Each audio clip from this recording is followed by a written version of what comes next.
ভালোবাসার বলেন বা মহব্বত বলেন, একজন আরেকজনের প্রতি যে দরদটা যে এটা সৃষ্টি হয়, যার ফলে একজন আরেকজনের জন্য খায় না, বসে থাকে, অপেক্ষা করে, তার ভালো লাগাই যেন তার ভালো লাগা হয়, তার হাসি যেন তার হাসি হয়, তার চাওয়া যেন তার চাওয়া হয়।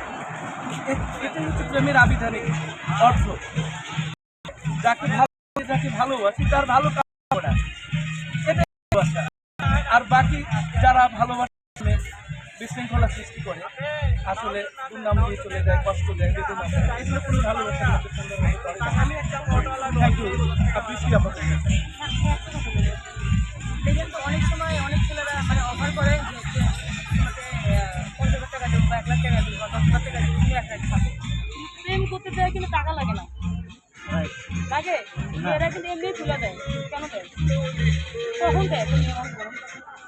যখন ভালোবাসাটা মানে বেশি হয়ে যায়, বেশি ভালো লাগা হয়ে যায়, বা ভালোবাসার মন থেকে ফিল চলে আসে যে আপনার প্রতি আমার ফিল আসছে, আপনার প্রতি না জাস্ট উদাহরণ দিচ্ছি, আপনি তো আমার ভাই তখনই কিন্তু দেখেন, সেটাই আপনি বোঝালেন।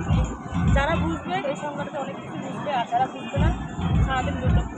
তার মানে বলতে পারি যে ভালোবাসা আসলে কোনো টাকা পয়সা বা ধন দৌলতে হয় না, কোনো আদান প্রদান বা লেনদেনের মধ্যে হয় না। ভালোবাসা শুধু মনের লেনদেন হয়, আর বাকি যা কিছু হয় সব কিছু হচ্ছে লেনদেন, গিভ অ্যান্ড টেক।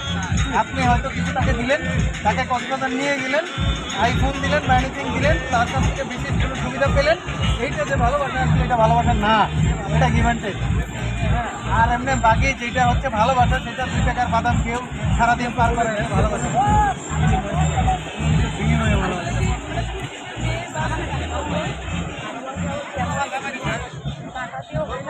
না, কোনো কিছু বিনিময়ে ভালোবাসা হয়, তাকে বিচার বিশ্লেষণ লাইফে কি জানেন?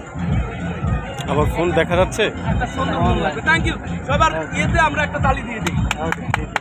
আর সবাই জানাবেন আন্তরিকভাবে অনেক ধন্যবাদ সবাই জানাই। কমেন্ট করবেন, ভালোবাসা দিবেন, আর সবাই কমেন্ট এই- করবেন এই- বৃষ্টি আপুকে। আসলে খুব ভালো কথা বলেছে, খুব ভালো লেগেছে। প্রেম বিষয়ে আসলে আমাদেরকে অনেক সচেতনতা অবলম্বন করার জন্য তাকে অসংখ্য অসংখ্য ধন্যবাদ। আসসালামু আলাইকুম। আল্লাহ হাফিজ বৃষ্টি আপু। দর্শক আমরা এতক্ষণ কথা বলছিলাম বৃষ্টি আপার সাথে। আসলে এখানে ভালোবাসার